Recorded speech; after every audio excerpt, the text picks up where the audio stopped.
Good morning. Can you hear me?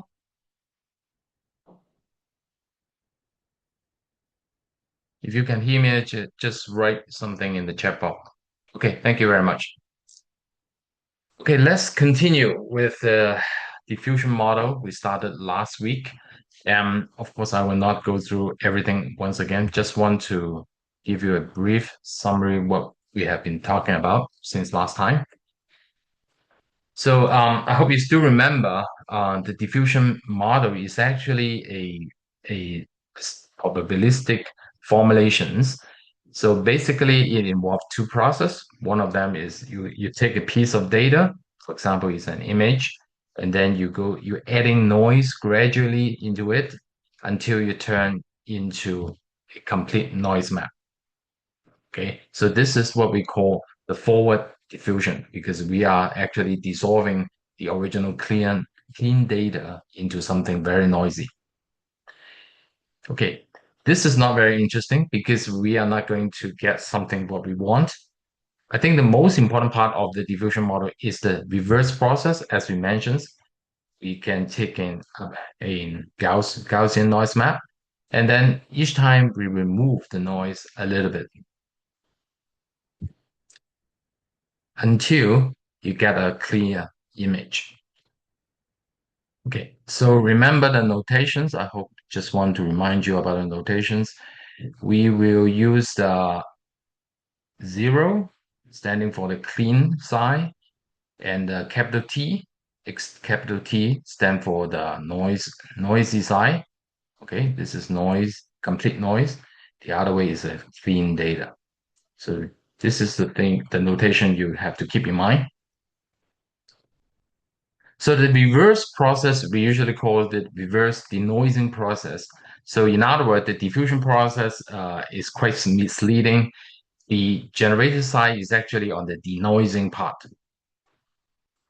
Okay, so one thing I just want to I don't want to go through these equations. I just want to remind you the key equation in this process.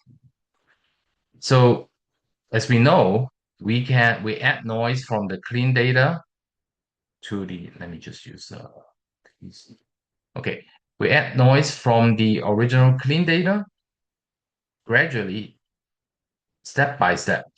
Okay, but we can also do a one step adding the noise. We can derive from the clean data directly to any particular noisy step. For example, here we want to derive the x4 from directly from x0 instead of going through this step-by-step adding noise process.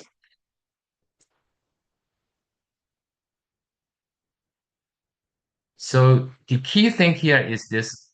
That means the distributions of xt, that particular t, xt, given the clean data, is actually a Gaussian distributions with the mean, which is more or less like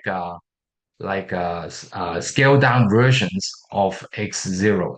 That means the clean data, the clean image, you scale it down a little bit, plus some noise. So during the sampling, you can say you can say the particular xt is actually its clean versions, scale down the clean versions, adding some kind of noise, where the epsilon is actually a Gaussian noise within with a mean of 0. Of course, this you may ask, what are this?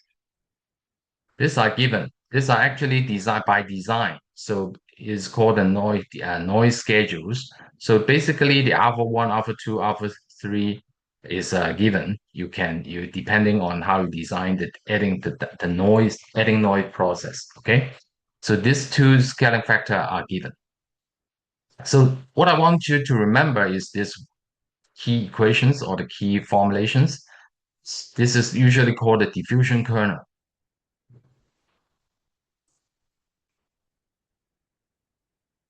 Okay, so it sounds easy that by adding noise is easy because if you are giving less noisy versions, the distributions of the more noisy version of it or let's denote it as xt, given xt minus 1. The distribution of xt is again is somehow is like a Gaussian distribution versions of a scaled down versions of this xt minus 1 plus some noise. So this is easy. But on the other hand, if you're given the xt, that means you're starting from the noisy side, going backward to get the clean data. You want to get a cleaner versions of your image given xt, which is a noisy versions. You want to get a less noisy versions, xt minus 1. The distribution, the true distribution of this xt minus 1 is actually unknown, unfortunately. Okay, but if you can make a smaller steps, that means if you assume the denoising process, the way you remove the noise is a small step, then you may approximate this as a Gaussian functions. Okay, but unfortunately, it's still very hard. So what we're gonna do is that we need a neural network to help us to train this, to get the estimations in order to calculate these distributions. Okay, so what we do, so it has been fine. Um, if we can, if we can, given this, given the, let's say, given a clean, let's say if we can deduce the epsilon, this one, we will be able to estimate the amount of noise to remove. This is quite surprising. So what exactly it does is that at the running time, of course, you only have the noisy versions of the, so remember during the denoising process, we are starting from a complete noise map and gradually remove the noise. So we are giving a noisy versions of it. Okay, given the noisy versions of the image and the time step, if we can deduce the amount of noise for this particular xt, deduce the amount of noise that was added to it, we'll be able to remove it. We were able to remove the per step noise so that we can take away the noise from xt and get a clearer versions of xt minus 1. There's a paper proving it. If we can train a neural network that minimizes process, which is basically predicting the epsilon. Let me go back to what is epsilon. Predict this guy. Okay, that is the cumulative noise you added to get this xt from the clean image. Okay, if you're able to deduce this, we will be able to remove the per step noise. Okay, so this then we the then the first question is how we gonna predict the cumulative noise epsilon. So predicting it is pretty easy. Remember this equations. So for any given x0, we can directly obtain the noisy version, particular noise versions of of this clean image xt by this simple equation. Basically, is a scaled down versions of this plus some noise, and this epsilon is the cumulative noise. So what we do is during the training, we want to train a neural network that can predict this epsilon. Okay, given xt, we want to predict this guy. So what we do is we just take random sample. We take so this is the set of the our training data. Basically, is our training data. We just pick one clean image from our training data. Let's call it x0, and take a particular time step. It depends on how many time step you design. Maybe 1,000. You can take a random number from 1 to 1,000, and this is the time step. And given x0 and xt, you have xt, you have x0, and the t, you will be able to compute xt. That means the noisy versions of x0 at a particular time step t, based on these equations, right? And then what we want to do, so this is the guy, this is the equations, okay? This is effectively xt. And so the neural network will have two input. One is xt, this guy. The other is the time step. So we're going to predict the epsilon. And this is easy because the epsilon is, we know the epsilon for this particular case because we choose it. We generate from a random number generator. And we're going to predict this epsilon given xt and t until it converge. Okay, so we will do this for many image, and for depending on how many time step you design, you evenly distribute your time step over here, to do the sampling. So once we have, so this is the training. This training, although the pseudocode is very simple, it takes a very long time because you are going to train it over a large number of image. And if you are talking about practical diffusion model, which can generate any kind of image, you need to run this algorithm over all kind of image you have ever seen. So that means this is a huge amount of calculations because you involve a lot of training data. And this is what exactly they have been doing in the stable diffusions, which is probably the first model that demonstrate the ability of diffusion model in generating very realistic images. So the training of this is take a long time, even it's simple. Okay, then once we have this predictions of this cumulated noise, what can we do? The next step is easy. What we do is we're gonna do this actual reverse denoising process. How are we gonna do? If you still remember, what we are doing is we start from a noise image, trying to remove some of the noise, and in multiple steps. Usually the number of steps is large because we have assumed each time we move a small step with this way we can assume that the noise being taken away is a Gaussian distribution. Okay, so we need to keep it as small steps in this particular formulations. So what we're gonna do is we start from a noise image xt, which is basically we know is a Gaussian noise. So we start from a Gaussian noise map xt. It can be anything. It's just randomly generated. And then we'll loop from the noisy step, the most noise, the last step, towards the first step. Okay, so this could be thousands, depending on how many noise step you design. The more you have, probably the better quality you will get. So here we want to move backward from T, capital T, to 1. Then what we do is that we're gonna generate some noise, another noise. This is because we know that what we do is that this xt minus 1, the less noisy image, the cleaner image, slightly cleaner image, is actually a Gaussian distributions, because we assume Gaussian distribution based on xt, with some scaling factors. And you may ask what this is. This is actually the mean, the mean of the distributions plus the noise, the variance, in order to get the cleaner versions based on xt, if you're given xt.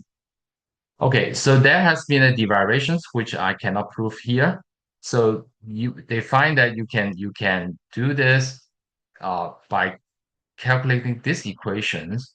You will be able to obtain the mean of the distributions of xt minus 1. So this is the step. So this what we do is that we're going to do step by step. Each time we based on xt, we determine the cleaner versions of xt minus 1.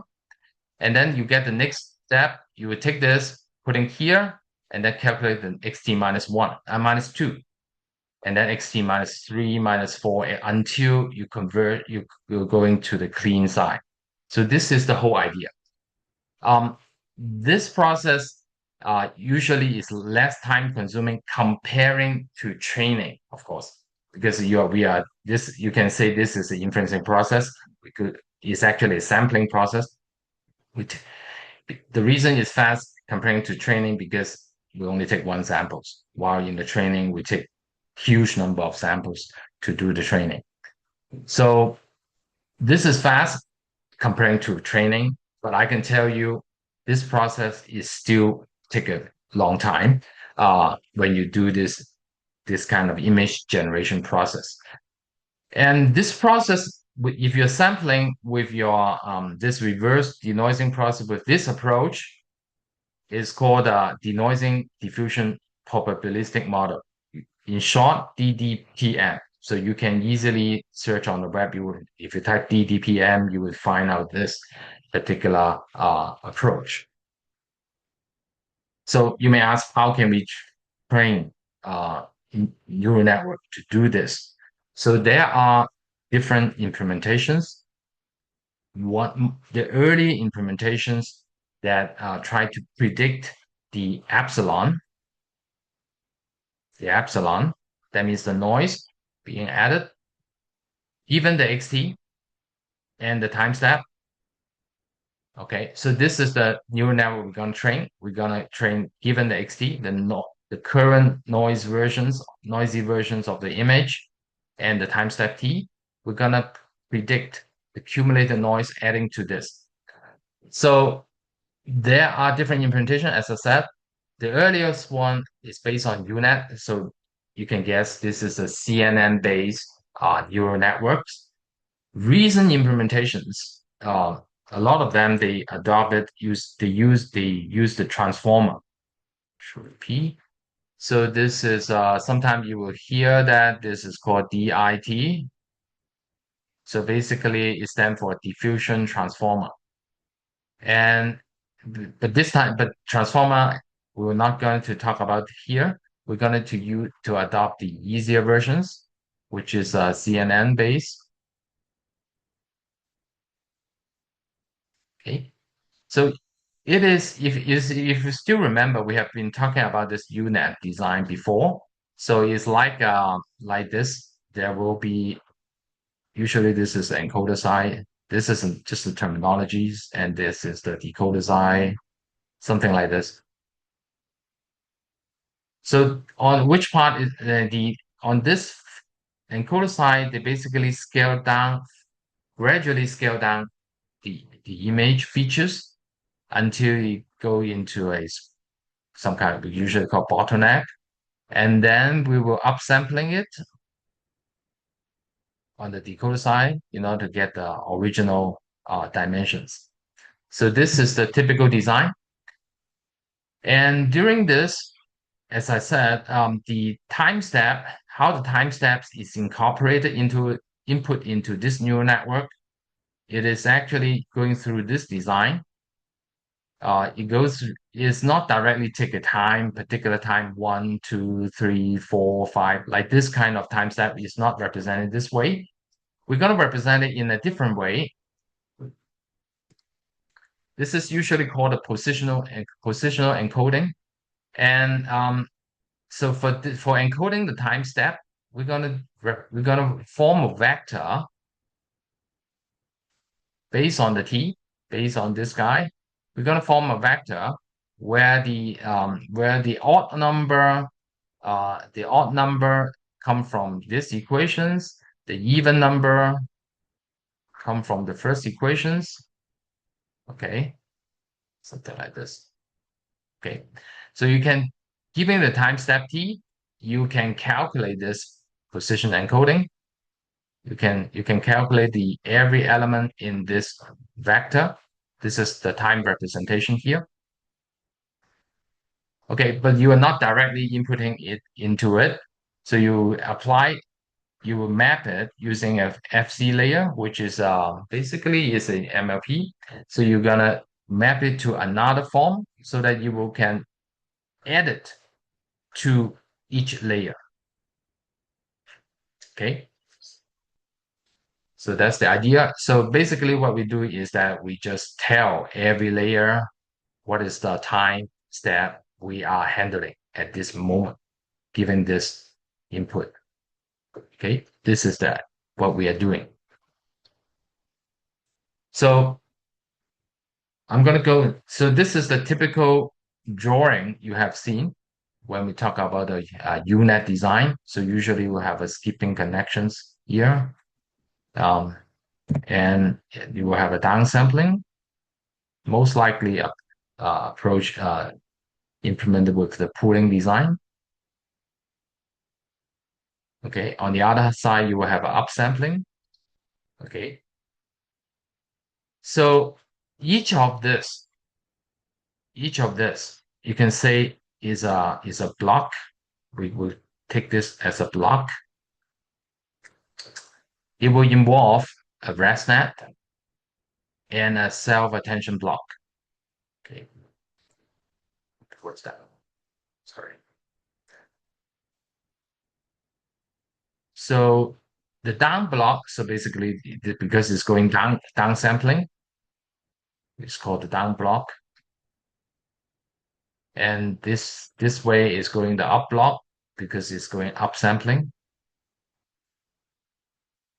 Each of them have a very similar design. So here I only draw you a few blocks. Actually, there are more. You can say there are more down blocks over here. Okay. And then more up block over here. And at the bottleneck, it's called a mid block. It's also having a ResNet, a self-attentions design. It's very similar. If you look at this, they always have this ResNet and the self-attention block. And for downsampling, you probably have the pooling and unpooling, etc. So if you go deeper into it, how exactly it is implemented with the ResNet and the self-attention block is usually like this. So here we'll have a normalization block layer, and this is the group normalizations, group norm. And we'll have this activation layer. Okay, this is a silo is actually activations. It's similar to ReLU we have been using before. ReLU is like this, the blue one. So basically it clamp all the negative value and keep the positive value. So this is ReLU. Silo is similar, it's very similar shape, but it's a smooth function. It's not a sudden change over here. It's not discontinuous over here. So the major difference of this is just a smooth functions. You can think of them as a smoother versions of ReLU. And then we'll have a convolutions layer, the standard convolution layer here. So one thing you may notice is that the activation here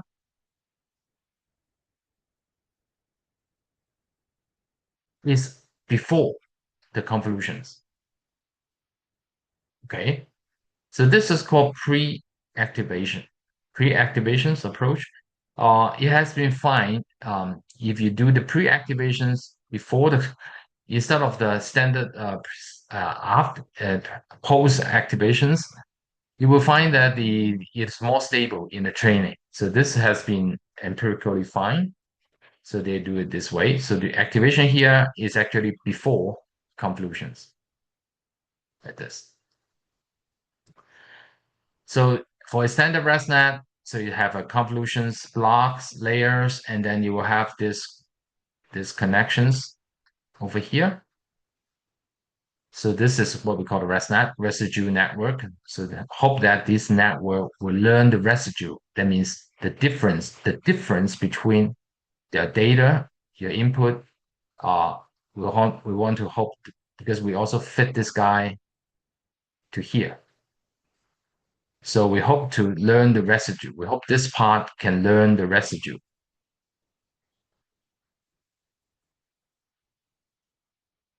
instead of whole stuff. Okay, so that's the idea. Then what? Then here we'll have and at the here we'll see the self attention block. Okay, so this is the self attention block. Next is the time embedding. So we have this imp the x over here, the xt from here, but the time will come from this directions. So you will also go through the embedding as we have mentioned before, and then we'll go through this silo, which is the activation layer, and then go through a fully connected layer before they are adding into the layer. So this is the whole idea. And at the end, we'll have a downsampling. Usually it's a pooling. Okay. So the network is pretty simple. It's just a UNet. Okay. Which what we need to train is the parameters of this UNet. But unfortunately, we have to deal with huge. In order to generate the high quality image, we still need to train with a lot of data. That means the data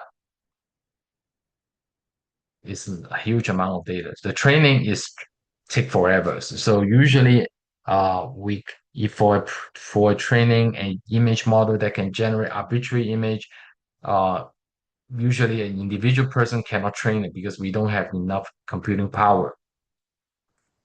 So this is the best side. But if you are talking about some smaller set of images, for example, if you only have a set of you want to train the model to generate numbers, or you want to train the model to generate image of only butterfly, it is still possible because the data size is relatively small. You're not talking about all the image you have ever seen over the internet. Okay, but people also still, even with even you have a trained model of based on DDPM, they don't like one thing about this approach is that because we need involved to have a small time step. That means that we'll have a lot of time step. So you need to, let's say 1,000, for example. Okay. So that means during the denoising process, that means the generation process, this is the code we're gonna run during the generations or during the inferencing. You're gonna use this. And this T is large. If, for example, it could be 1,000. And that means this process will take a long time.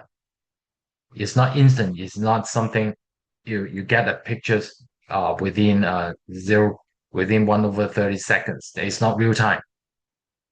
So this is why DDPM is not something people like because it takes a lot of time step. They're thinking, can we accelerate? Since the quality is good, people are happy with this, but it's the generation time seems a bit long. So they want to think about any approach that we can accelerate it. One naive approach is if you have a lot of time step, why don't you just reduce the time step? Okay. That means you let's say instead of 1,000, you reduce it up to, for example, 100 or even down to 50. Can you do that?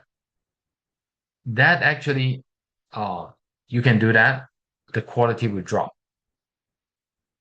The image quality will usually drop because you make an during the design we have make an assumption the time step the steps to remove the noise is small in order to assume it is more or less a Gaussian distributions. So there are different approaches trying to improve this. One of them is called this one, DDIM. It's also denoising diffusions, but this time it's an implicit models. So what exact we're going to talk about this and the other techniques to accelerate the whole process of generations. Okay, so the DDIM is quite tricky. So in order remember in the DDPM formulations, that is the original version approach, we are the forward diffusion process is actually doing this. They are adding noise little by little. Okay, like this. So the XT is actually obtained from the previous cleaner versions of it by adding some noise. So this is a Markovian process because you are getting XT based on the sequence of previous process. Okay, so this is what we usually call the Markovian process. And to starting from given the clean image to obtain the noisy image is actually a sequence of step-by-step adding noise. So in DDIM, process is designed in this way. So you can think of them, it is we are not getting it is first of all, it's not a Markovian. So it's a non-Markovian process. What does that mean? That means, okay, this time we want to get this xt minus 1. It is not only from x0, not only, that is only part of that. It is also coming from the other directions, from xt. So this is really weird. So if you want to get the xt minus 1, so just think about this as a hypothetical formulations. So if you're going to obtain the xt minus 1, you are getting the xt, x0, and the xt in order to get it. So that means the formulation is like this. So in order to get a particular noise version, xt minus 1, you need to get the noisier version of it, given the noisier version of it and the original clean image in order to get it. So this is a real formulations, but don't worry about that. It is designed by purpose. So the nice thing about this is that because the distribution of xt given xt and x0 given these two guys is designed to be a Gaussian distributions. Okay. And the way it was how this is designed is that they want this the mean of this Gaussian distributions is a linear combinations of x0 and xt.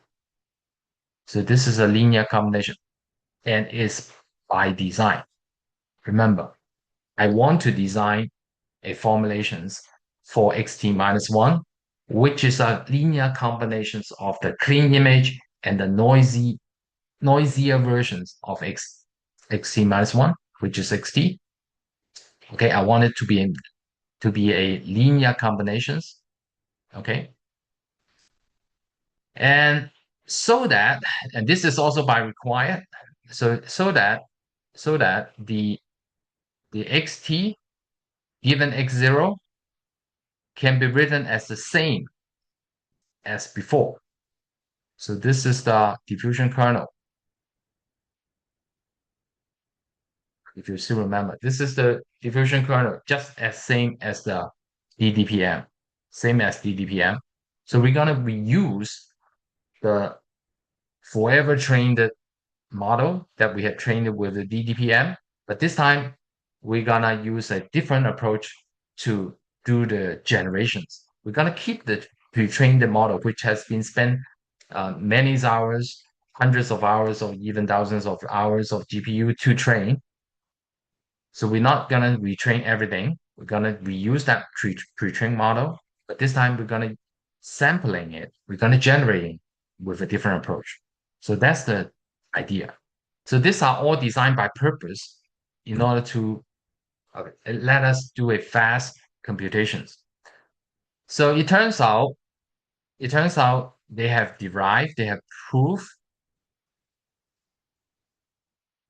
If you want to have these two requirement, one and two, if you want to keep these two requirement, what is this equations? What will be this? What is this? You want to deduce this. You want to design it. You want to find an equations that satisfy these two requirements. And this is the equations they have derived. This is the equations they have find. That is a linear combinations of x0 and xt. This is a linear combinations. And it will also give you will also retain this. Okay. So then what? Once we have this, we are done basically because we have this guy and we know these equations. That means the mean, we know the mean of this image plus some variance. And then we are done. We are able to get this xt minus 1. So this is how we're going to do. So the first thing you will need to do is you need the x naught. Okay, so this is a little bit tricky. We use the notations. So of course, we don't know the clean image in the first place. We don't know. So what is the clean image? We don't know exactly what is it. So we don't know. So, but we can estimate.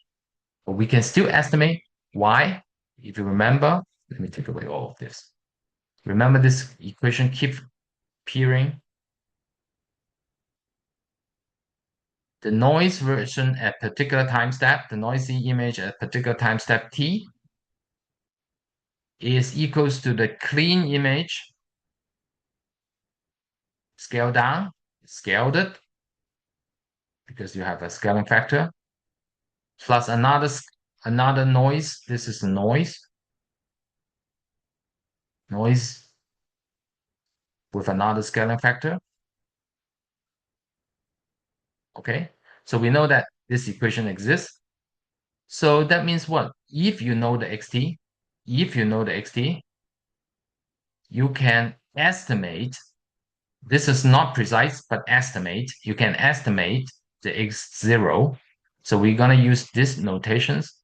That means x0 given xt given t.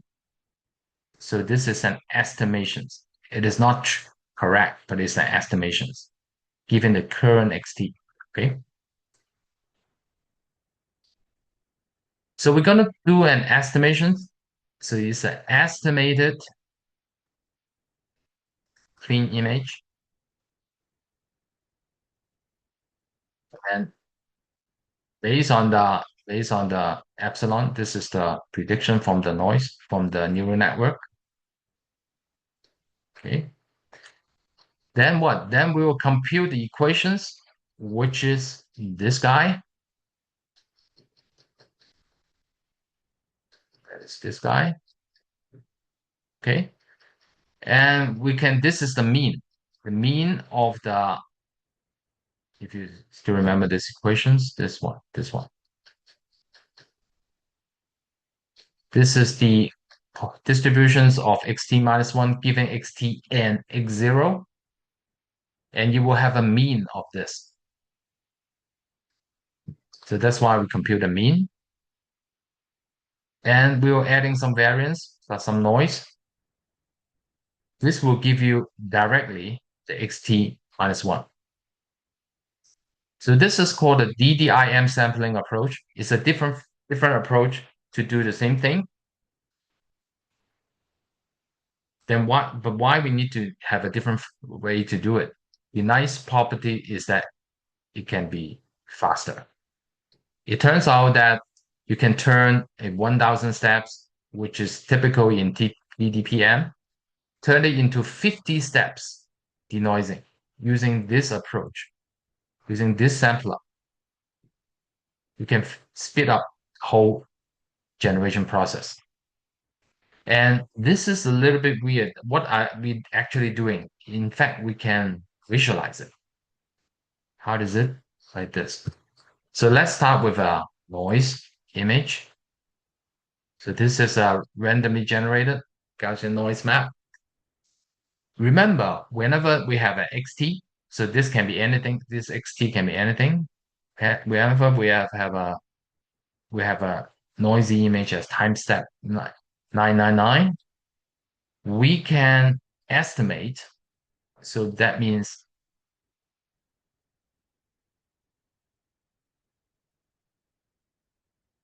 we can estimate the clean image based on the current noise, based on the current xt. This is the process, what we are doing here. Okay. Then what? Remember the formulation of xt minus 1 given xt and x0. Okay, that means we can compute this xt minus 1. We can generate an xt minus 1 based on these two guys. And we have this guy, and we have this guy. Okay, just the exact notation should be something like this. What we can do is that we can calculate the cleaner versions of this image based on these two guys. So it will be like that. So these are the results from this one and this one. Okay. This is one step, one iterations. We have the, oh, sorry. We have the cleaner versions. This one. Now we can treat this guy as xt to estimate the cleaner x0 based on this step. So it will be something like this. So now we have another estimation of x0 based on this guy. So this guy is step 781. So let's use this 781 as a subscript. You can see now this estimation seems a bit clearer than before. You can see something like a carpet on the ground on the ground. Okay, then what? Then because you have this x0 given t and this xt, you can predict xt minus 1. So not plus, minus 1. Okay. So this is what we would do in the next iterations. In the current iteration, we would do this. So this guy is coming from here and here. So you can continue this process because this is xt, and you can estimate the next versions of clean image. So it should be cleaner like this. Now you can have this this is x0 and this is xt, and this is based on the xt and the x0, you can estimate xt minus 1, right? So now you can, based on this guy, to predict another cleaner versions of x0. And then you can, based on this two, predict the next cleaner image like this until you get a really clean image generations. So this is the process of DDIM. It's very weird, but but it is a mathematical proof is correct. So you can do this in a very, it's a speed up versions of that, speed up versions of DDPM. So usually people don't use DDPM anymore. They will use the DDIM instead. So what time is it? So maybe I can finish this before we take a short break. So this is one step. We can reduce the step using a based on the different formulations, based on the different sampler approach. This is not the one way to speed up. There's another way to speed up, which is called the latent diffusion model. What is that? So far, what we have been doing is that we always take the RGB image because we are talking about image generations. So we deal with the original image like RGB. So each of the pixel is RGB. So, but the diffusion process by itself can be applied in any kind of data. You don't need to be only image. It can be any data. So what does that mean? That means it can be something else. Maybe we can convert it into something called latent. Is latent is a very general terminology. It represents some internal representations. So in this particular context, we want to have a compact features. We want to have a compact representations to represent the same image or noisy image. So instead of doing this whole process in the RGB domain, we're gonna do this diffusion of adding noise, so the forward diffusions in this compact representation domain. That is usually called the latent domain, and doing the denoising also in the latent domain. Okay, but of course we don't directly visual. We are not able to visualize this latent domain. So what we do, we need a converter, an encoder and decoder that can take an RGB image through this encoder. You get a latent version of it. Okay, remember latent is a very general name. We usually have different latent. So in this particular domain, it means like compact representations. So usually the size of this is much smaller than the original size. So this guy could be 256 by 256, and this guy will be much smaller in dimension, etc. And of course, you go through all the forward and denoising. You need a decoder to take this generated latent. This is a generated latent.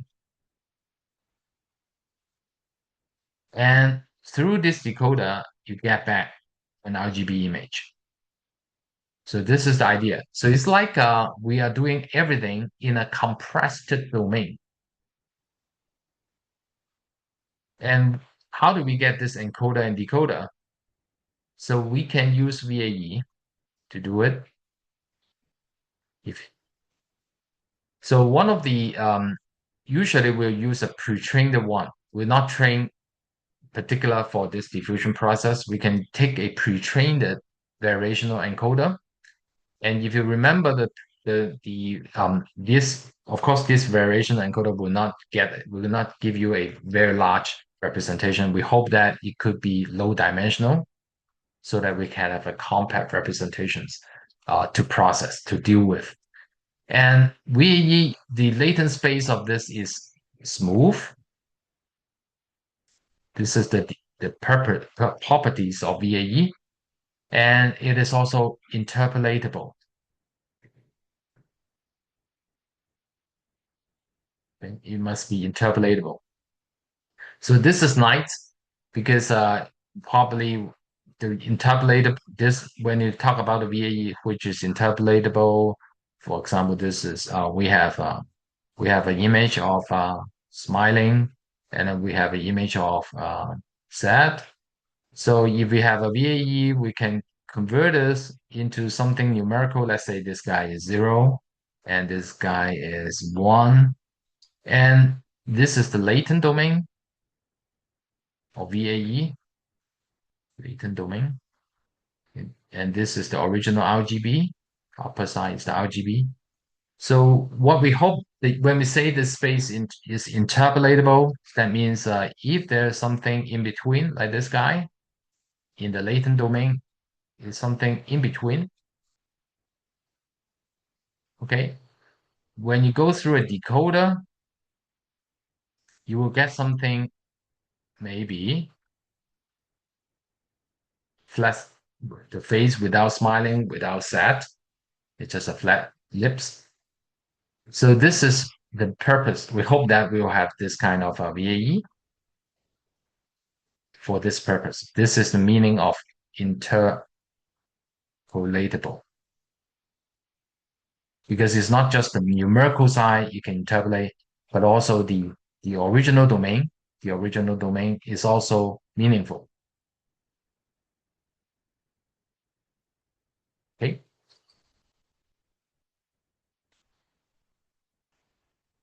Okay. I think I talked already almost an hour, and I would. It's a natural place to take a break because next we're gonna talk about how do we control the generations. We have talked about a original DDPM, which means it's a small step denoising, removing noise. And we talk about how to speed up with DDIM. And we also talk about how do we, maybe we can do this diffusion process or denoising process inside a compact latent domain so that we can speed up everything. So we'll take a short break from now and I will come back, let's make it 11. We take a break, take a few minutes break, and you can drink some water and wash your face if you are still very sleepy. Okay, and in the meantime, if you have any questions, just feel free to ask. You can write it down in the chat box. If you have any questions, I will try to answer. Let's take a short break until 11. We'll take 7 minute break.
Okay, let's continue.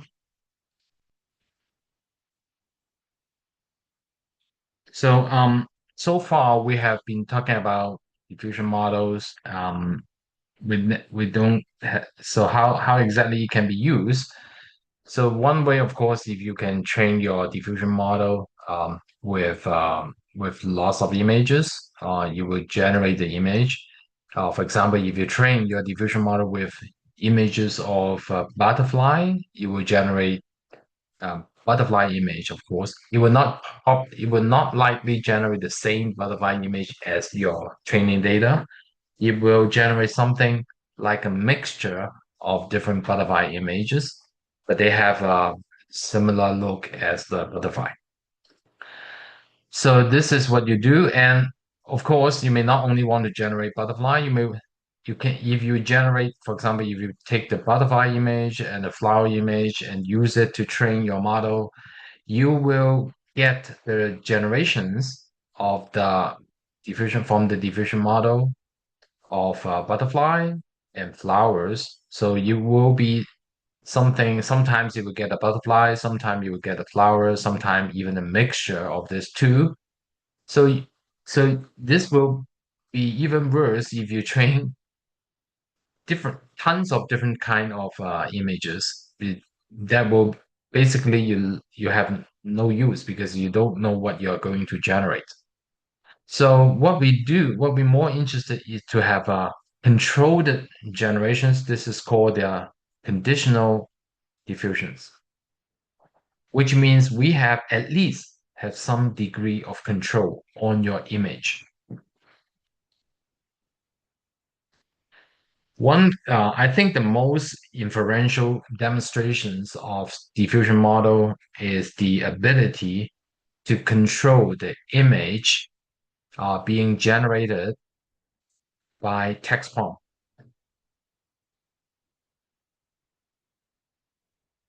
So this is one of the earliest demonstrations that we can how we can control the image um, with uh, with with these useful text prompt because you can if you can generate what we really want from the simple text to get a very high quality image, this could be very useful.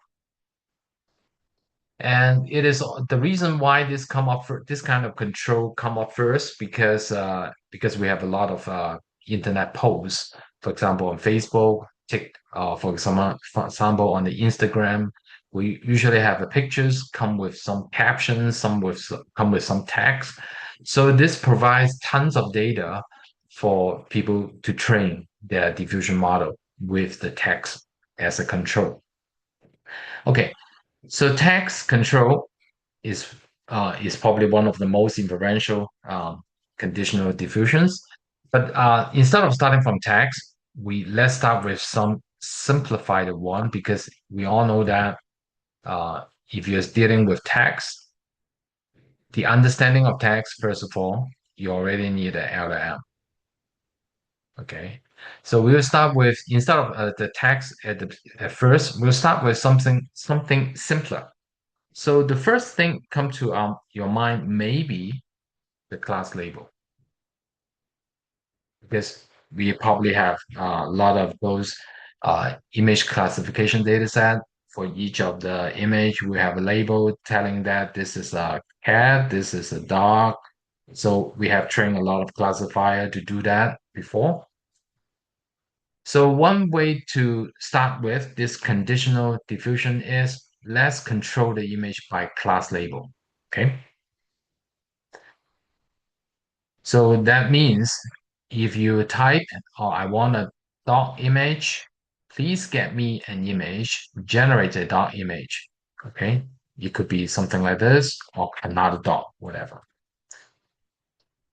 So our training data is not just the image, but also each image will come with a class label.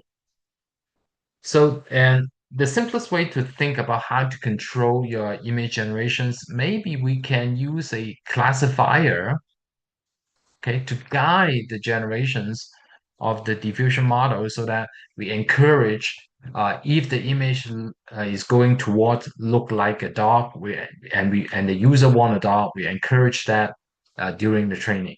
So that means we need it needs somehow an explicit classifier. This is a naive approach. We can maybe we have an explicit classifier to help the control of the diffusion model generations. Well, but this is not good. Why? Because we're not doing this way. We are not let the diffusion model generate the whole image and then we will do the classification. It's not like that. We'll probably need the classifier to recognize in the middle of the denoising step. So that means we need a classifier to tell whether this is a cat or a dog. Okay, we probably need to train a classifier that can recognize the noisy dog, noisy cat in at different time step. This is obviously not a good idea, and it is also not easy to train. And more often, this is too specific because it's too specific to just class label kind of conditions, class label of control. It does not extend, it cannot extend it to, even we can do that, even we can have this classifier guidance, even we can do that, it cannot be extended to text conditions, right? Because it's not class. Is a text description. For example, if you want a cat jumping out of a box, you want an image to look like this. And it can't be do with a classifier. So we don't like this kind of classifier guidance approach. Instead, we don't want this. We don't want this guy. So that's why we want a classifier free. Sorry, sorry about that. We want a classifier free guidance instead of using classify to guide. So how do we do that? In fact, it's not that difficult. What we need to do is that remember we have a neural network that can estimate to predict the cumulative noise. Given the xt and the time step, given the current noisy image, we want to predict the next less noisy image. Okay, why don't we just input one more conditions y into this neural network during the training? Okay, so in this case, in this particular case, this condition could be class label. Okay, right? In this case, could be a class label. And this is called a classifier free guidance. We don't have an explicit classifier, but we have our input condition class input into this neural network. Okay, so this is another input to the neural network. We add one more neural network, one more input to the neural network during the training. So in other words, we need to train a neural network, a conditional neural network with this type of class label. And we may also need to train the original unconditional one. Okay, so remember, this is not just, you can't just easily extend this unconditional one to this one. You have to train them. You have to train two models somehow. Okay, so then you may think, oh, that is not good. We have to train two models. One of them is a conditional one. The other is an unconditional one. That's not good because we know that training this new network take forever, take a very long time because they have lots of data. So how do we combine these two training into one? The simplest idea, a trick is you can you can regard the unconditional model is just a special case of conditional one in which it has a label called not label. null label, which means you give nothing. And what do you mean you give nothing? When you say you give nothing, it means, for example, if you have, let's say you have 50% of, if you have some image of cat, some image of dog, okay, so these are correctly labeled cat and dog image. And you can take some of them. Okay, most of them are correctly labeled. They have the ground truth cat label, ground truth dog label. And you have 10% of your training data randomly picked from your cat and dog image. Okay, randomly picked. So it could be actually it could be a cat, it could actually be a dog. It doesn't matter what is it. You just take 10% from your training data and label it as null. Okay. So this is the idea. So you train everything. You train the unconditional model together with the conditional one because you consider the unconditional one as a special case and the special case of null label. Null label, which means it's random. It means you just sometimes generate cat, sometimes generate dog. If your training data only contain cat and dog image, okay, you take 10% of them and label it as null. Then what? Then you can train that once only because you turn these two model into the same model, which is a conditional one. Okay. So that saves your time by half because you don't have to train the unconditional one. Okay. So that means you have the conditional one with the true label, the unconditional one, which is a not label. So this approach. So why do we need two of them? Because we want to form these formulations. The final model we predict will be a ratio combination between the conditional model. That means the model will fit in the label, and an unconditional one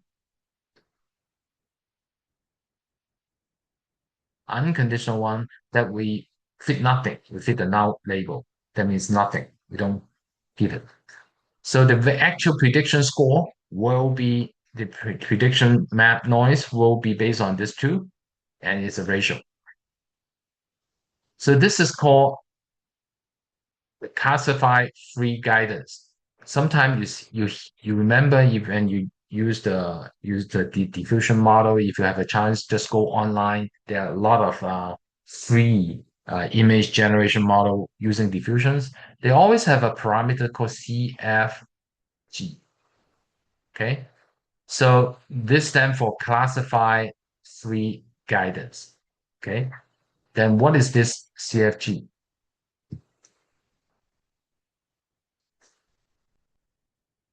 It's my pen. Okay, sorry. So this omega is the CFG. Okay, it's control the ratio between uh between the conditional model and the unconditional model. Okay, so if you increase the omega, that means you want to be more towards the conditional one. You want the result to be more leaning to this side. Okay, so you will certainly always generate the dog. As you can see, if you increase the omega, it must be docked very clear. For example, if you want to have a class label of dog, it will be not something like that in the case of omega equals to 0, you see more variety. Sometimes you generate something else, okay? But as you go toward this side, the dogs, it will always be dog. It will stick to your label more or less. But at the same time, there's a disadvantage. You see the variety is dropping. That means they look always like a dog having a front face occupying the whole image. it had sometimes it will still have some this far radar with a human, but it's having a less chance comparing to the case when this CFG is low. Okay, so the diversity actually decrease when you want the output to be stick to your class label.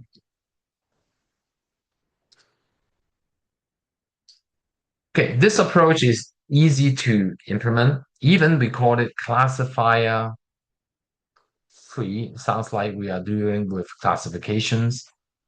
It is not only restricted to class label. Okay, it's not restricted because if you look at the formulation we have mentioned before, these formulations, this formulation is quite flexible. It can be a class label. It can also be a text prompt, but of course we are not directly fitting the text string into it. We're gonna do some tricks, do some processing before we can fit it to here.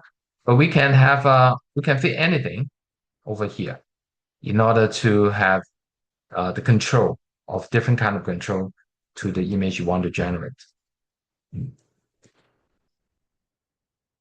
One disadvantage of this formulations, obviously, is that you have to evaluate this neural network twice.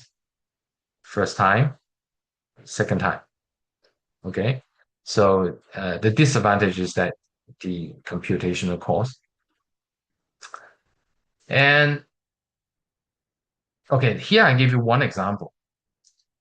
Let's say we have this images of handwritten digit. So these are each of them is an image. Each of them is an image here. And they are correctly class labeled with the class. Okay, like this. But remember, we want to also simultaneously to train the unconditional neural networks or predictions. So we will have an extra label class 10, which doesn't exist because we only have 10 digit 0 to 9, but this is the 11th class. And this is called the null class, null label, which we randomly, so this class will not only have one, not only have two, but it could be have three, four, five, six, seven, eight, or some even uneven numbers of seven. So because we randomly pick 10, some certain percentage from our ground truth data, removing the label, the original label, because this label is originally with seven, we remove it. This one is original with three, the label three, we remove it. And we call it the null label. Okay, so once we have this training data, and the next thing is we need to think about is how we're gonna input this class label into the UNet we have been talking about. So for class label, this is pretty similar. We'll treat it pretty similarly to the time step, but we're not representing it in the positional time step. We're gonna do this. We do this class embedding and turn it into a different representations so that we can add it together with the position encoding through this activation layer and fully connected layer in order to be able to add to each convolution layer in each down block and up block. So how do we do that? So remember we have a class label. Suppose we have 1, 2, 3, 4, 5, 6, 7, 8, 9, 10, 11 for the digit case. So if you have the zero, the handwritten image of zero, it will be something like this. 1, 0, 2, 3, 4, 5, 6, 7, 8, 9, 10, 11, something like this. Okay, so basically each class is just one digit in this vector. And we're gonna convert this vector with this embedding matrix. E is a trained one, so this is trained, come from training. We're gonna map it to another representation so that this will be more understandable to the UNet. because this is less easy to understand for the UNet. Okay, so once you have trained it, and you can always generate the handwritten image. So this will be the result. So if you input so let's say this is the condition I want to generate. That means the label you want the image with the label you want to generate. For example, 0, you will generate something like this. Um, each of them, each of them may not be the same as your training data. May not. It looks very similar. It could be a mixture of the different 0. And if you have an input condition of 3, you get some generated 3 handwritten image. And again, it may not be exactly the same as your training data. If you give an unconditioned, that means you don't give any label. So the reason we have this unconditional label is that you help us when the user input nothing to the model, you still generate something. So for example, it doesn't give you the any label. You could generate handwritten 9, handwritten 1, and sometimes it is a mixture of looks like this is 1 with some other mixture of something else. I don't know what is it. Maybe 5? I'm not sure. So so it could be something else. So when you give nothing to it, but if you give a conditions, you will more or less most of the time you will generate something very close to your label. Okay, that's the simplest condition class, but not very useful. As I have said, class label, to be honest, is not that flexible and it's not very useful for your daily usage. Uh, because probably you don't have your training data don't have the class label you need, and you can't express complex image with just a single class label. So a more important and more practical or useful condition is text conditions, and this is not easy because understanding text by itself is a hot topic, and this gives you the whole area of natural language processing. So we're not going to talk about the text stuff, but how this is done, the typical way is that you use a text encoder. There are different types of text encoder. We'll talk about them, like the clip one, oh, sorry, CLIP, the clip text encoder. And you can also use other, like there are another one which is also very popular to use in the diffusion model for encoding the text is T5. You can also get it. And another element we will need this time is that we need a cross attentions. I'll talk about it in a second. So let's talk about how we need to add an extra module. Purpose of this, as you can guess, is cross. What do you mean by cross? Cross, it means stand for cross domain somehow. Because you have two domain, one of them is the image. So far, you are dealing with image input data, training data with input image. But you also now want to associate them with text. So this is the meaning of cross domain. That's why we need a cross attentions. We're not just linking image content to image content, but we are now linking image to the text content, text representations, text meaning. Okay, so that is what we need. So if you want to do that, we need to modify our UNet to add one more modules, which is the cross attentions. So this is the cross attentions. Okay. So that means it will be more complex, of course, because you want to deal. For the this time, we can't just use the pure simple approach like this one.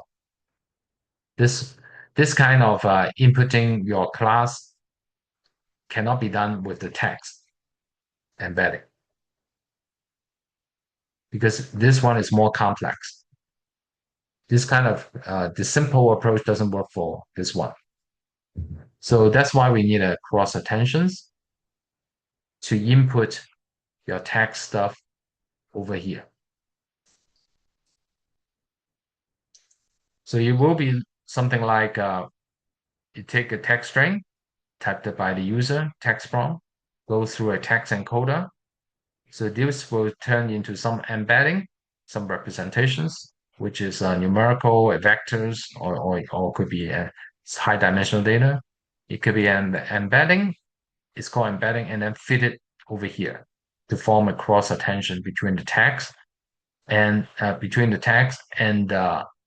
coming this way is the image features. Okay. The reason we can't just deal with the text string by itself, first of all, the UNet itself, or even the diffusion model, the neural network using the diffusion model by itself may not be strong enough to directly understand your text string because the text string is just a sequence of ASCII code. It's not semantically meaningful. Even with the text embedding, uh, it cannot directly understand. So that's why you need an encoder first. You can't just fit this to a text string to this diffusion model. You even have to use a more advanced text encoder to give you a more meaningful representation, before you can fit in the cross attentions. And moreover, it's fixed dimensions in our case. It will be easier to handle. Okay, so as I said before, T5 is one popular choice. Another popular choice is the text encoder used in the clip, which is very important contributions to this area. For what is CLIP? It stands for the Contrastive Language Image Pre-training. So from the name, you can guess it's something related to the language and the image. Okay. So what exactly it means? The clip is actually designed this way. So it wants to associate the text and the corresponding image with some kind of numerical representation. So the goal of this is to train this text encoder and the image encoder. So with the goal that after the encoding, after the representation coming out from the text encoder and the representation coming out from the image encoder, you can form a kind of table like this, right? Because each image, so each image will have a image embedding, each text will have a text embedding. So if these two are related, they should have a higher score if you compute the cosine similarity between these two representations. Okay, so that's the design goal. Then you may ask, how can we do that? It's not difficult. We have a lot of polls, as I said, coming from Facebook, coming from IG, or coming from whatever, those previous one like blog. So we have the picture and captions all together. We have their pair and they're coming from internet. We can take this and we know that this one is highly related to this one because they come from the same post. So we know exactly which text is corresponding to which image. And with this data, we are able to train our neural net model, to train two model actually, two encoder simultaneously, so that their embedding of the corresponding text and the corresponding image, they will have a highest cosine similarity. So that's a very simple idea to train this text encoder. And you may ask what exactly the model architecture will be used for the image encoder. For image encoder, it can be a ResNet, which is a CNN based. It can also be a vision transformer, which is a transformer based. Okay. For the text encoding, uh, CNN is not enough, so we need a transformer. And this is also the what we use for the LLM.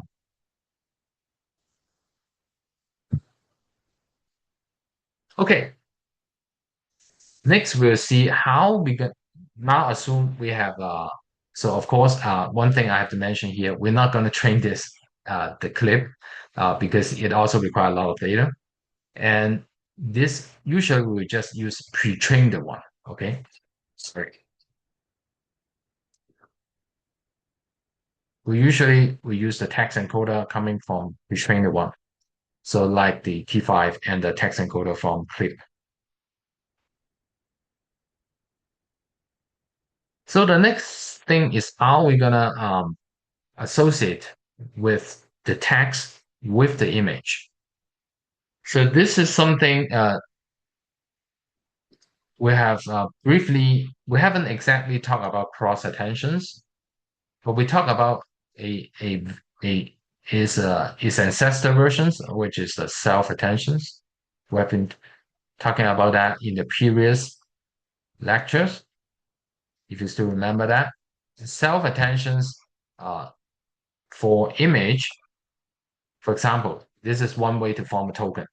Uh, For example, if you want to compute the self-attention of an image, you can partition your image into partitions like this, and then to form the token. And this will be converted to it will of course it will not just take the RGB, it will do a image feature extractions usually. And once you have the image features, which has been so this will be usually the features. Flatten the feature vectors. And then once you have that, you can form, remember we have the weight matrix that form the Q, K, V. These are the key elements for computing self-attentions. So you will take your previous vector from the previous line, multiply this guy, you get a QV embedding, you will get a Q, you get a QV, and you get the same guy, actually the same guy, multiply this, we get a key. The same guy multiplies the V matrix, we get a value like this, if you still remember that. So we have the Q vector after multiplying this, K, the key. So what we do is that we do a dot product between this, every pair of them. We do a dot product. So hopefully the one that are mostly related, mostly associated with the Curie guy will have a higher score, higher attention score based on this. Okay, remember that we also have a a soft max. The actual attention score is something like this. We have a soft max, so actually I have right here. We need to apply softmax of this something very like a dot product. It's just like a dot product, but a scaled dot product, scaled by this. And we apply a softmax over it.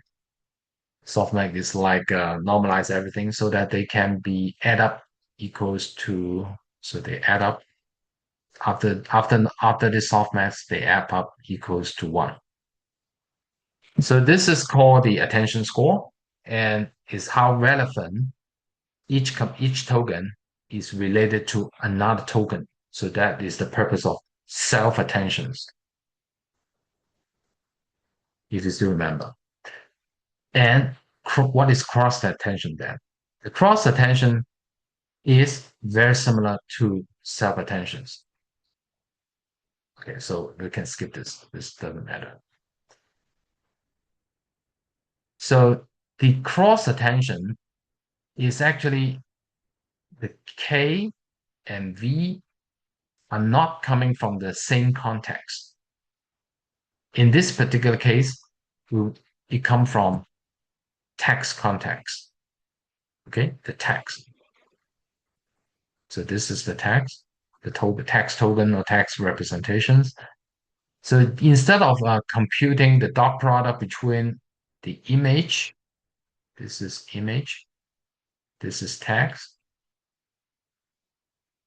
Instead of computing as in the self-attention, both the query key and the value are from the image. This time we'll have, so this is the image features. So you multiply this two. So I should do this. Should do this. Image features. You multiply this weight matrix for query, so you will get this. Previously for self-attentions, we do this multiplication for next one, but this time we don't do it. We will have a text token, oh, not texture, text. Okay, text embedding. We'll do the multiplications over here, and multiplications here to get a key. And we also do a multiplication here to do the value. So that means for cross attention, the only difference is that the token is not only coming from the same image, but it's also coming from the text embedding. So that's the only difference. So here, that's why we can associate the image with text. So this is how we're going to link up the image with the text meaning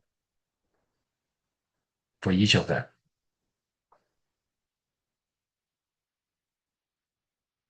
Okay. So very similar to self-attention. The only difference is how we form the token, how we form the query, how we form the key and values.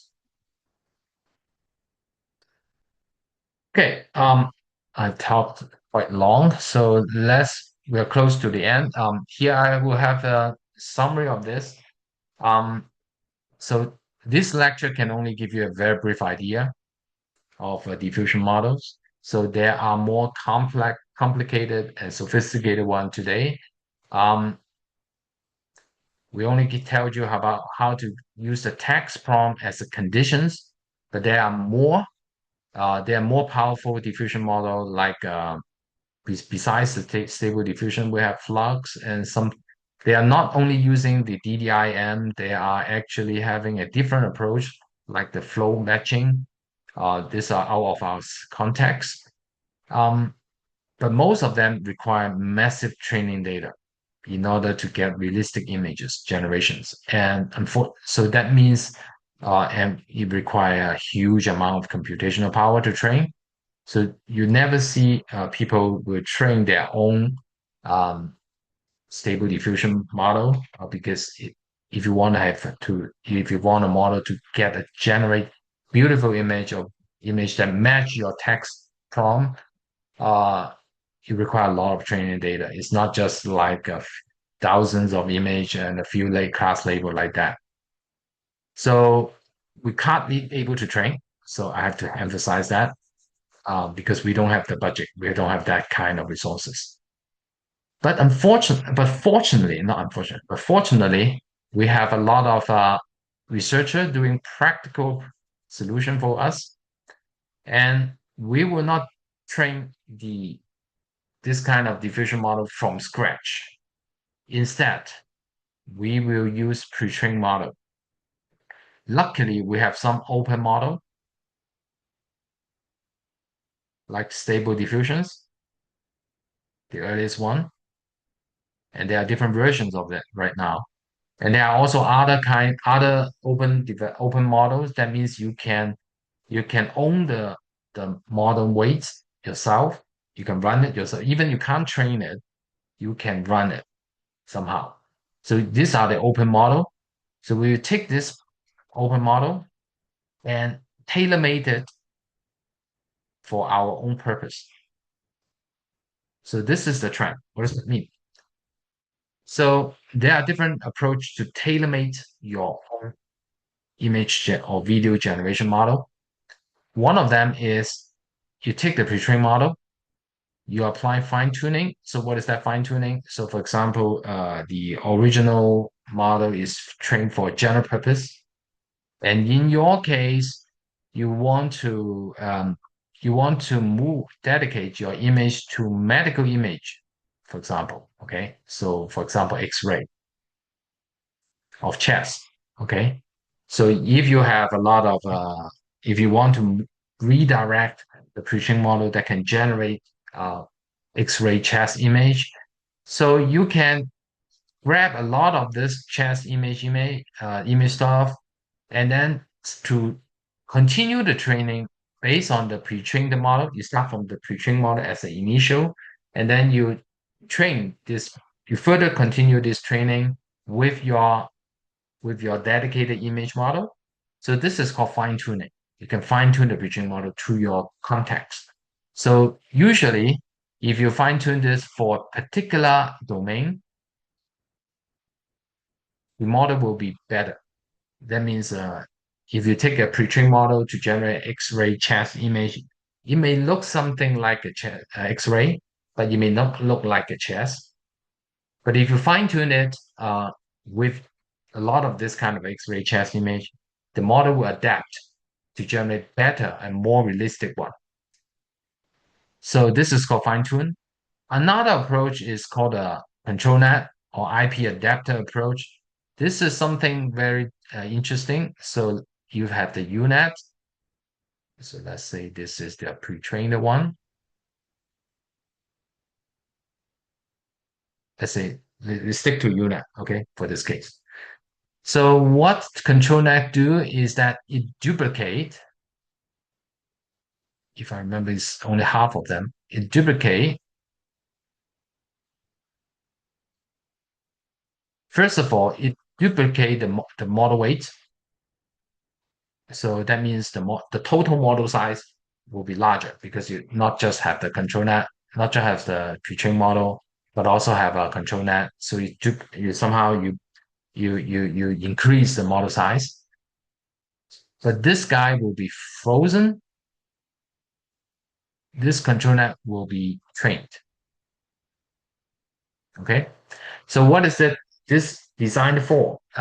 So for example, it is used to design for extra control. What extra control is it?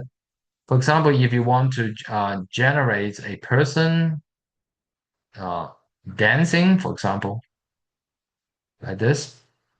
I'm sorry, I can't draw beautiful dancing pictures. So the control can be a skeleton, something like this. Okay. So the control can be based on the skeleton. And you will use that through the control net. So the skeleton will feed through the control net over here. And then you will be able to control that you hope after certain training with the control net, you will be able to train the guy having the same pose as your skeleton. So this is what they have been doing, and there are different control, not just the skeleton, something else you can explore yourself. The other approach is called the LoRa. So this is probably more convenient to individual user because you need maybe 10 to 15 images. You can modify this training model to tailor-made for your own purpose. For example, if you have your own pictures, for example, if you can do this by, for example, if you have 10 to 15 image of your own pictures taken from different times and different place. And then you can use this LoRa approach to fine tune your, and not really fine tune, to add on your pre-trained model so that whenever the the this the pre-trained this model generates, the diffusion will generate the same phase as you. Okay, so this is quite nice because you can control how the phase of the image generated is same as the person you want. You can use your own picture to do this LoRa to do that. And of course, it's not only dedicated for the same person identity purpose. You can have other usage depending on what you are trying, what kind of data you want to do. And even more interesting recent approach is that you can use the pre-trained model without, so all this somehow you have some kind of a training. Okay, it just have a different degree of training. The about three, they have some degree of training in to certain degree. The last one is more interesting. It's what we call zero shot. That means no training, training free. You take this guy directly to approach what you want. The only thing we do is to manipulate the noise map. Okay, so remember diffusion's train a neural network model to predict the noise. Let's go back to find the noise image. Not this one. Which one?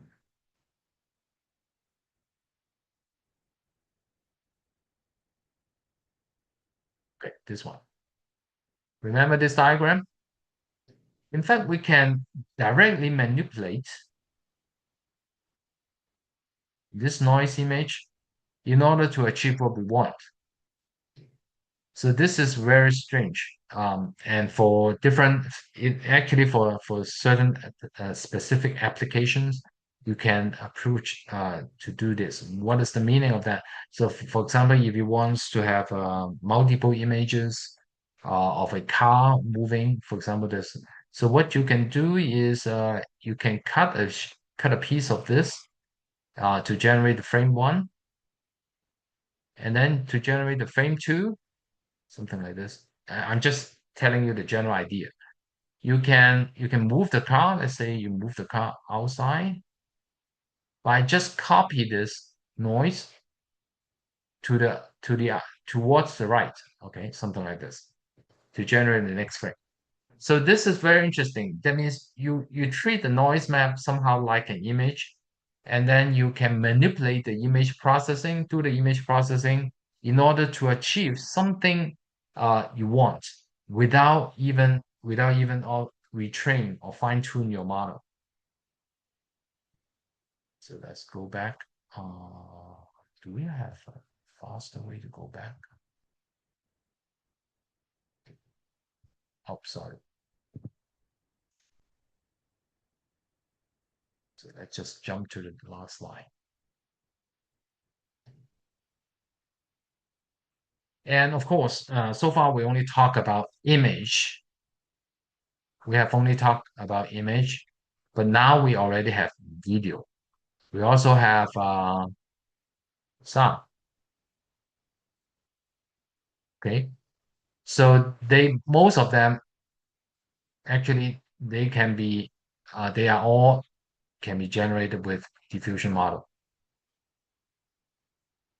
They can all be generated. And surprisingly, you don't even need for video the natural extension because we are dealing with one image at a time.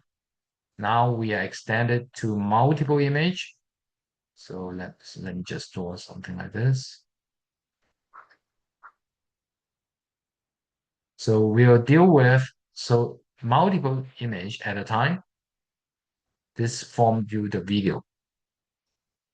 For sound, interestingly, we don't deal with this.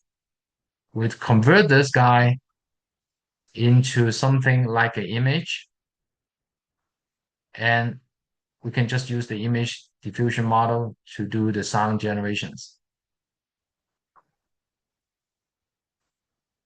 So this is pretty interesting. So I would encourage you to explore by yourself because we are running out of time to talk more about this. So I think that's it for today. Uh, if you have any questions, just feel free to raise. That's it for now. Thank you very much.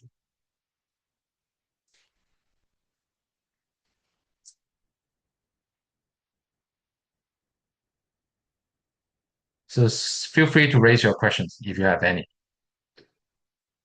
Okay, let's go.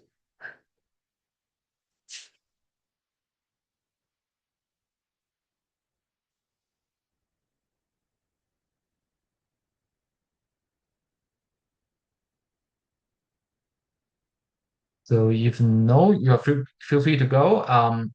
Anyone still have questions, just feel free to stay. Thank you very much. And I was next lecture will be done by Part2, and it will be short next time because it's just a revisions, and it will announce some related to the like final examinations. So make sure to attend.